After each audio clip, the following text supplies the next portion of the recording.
আমাদের বাড়িতে গঙ্গাসাগরে আসার জন্য অনেক হিমালয় থেকে সাধু সন্ন্যাসীরা আসতেন। আপনার নাম? আমার নাম রূপা সেন। জোরে বলবেন। আপনি কোথায় থাকেন?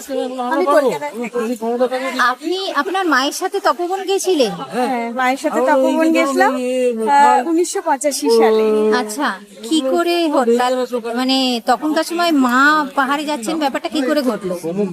আসলে আমাদের বাড়িতে গঙ্গাসাগরে আসার জন্য অনেক হিমালয় থেকে সাধু সন্ন্যাসীরা আসতেন।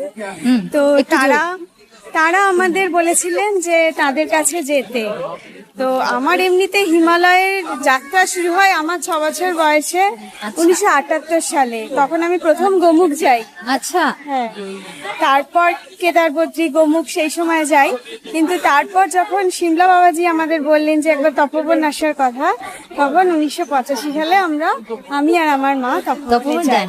আর এই সিমলা বাবা, তারপরে লাল বাবা সবাই আপনাদের বাড়িতে আসতেন হ্যাঁ, সিমলা বাবা, লাল বাবা এবং আরো অনেক সাধু সন্ন্যাসীরা আমাদের বাড়িতে গঙ্গাসাগর যাওয়ার? গঙ্গাসাগর যাওয়ার জন্য। অনেক ভালো লাগলো, ভালো থাকবে।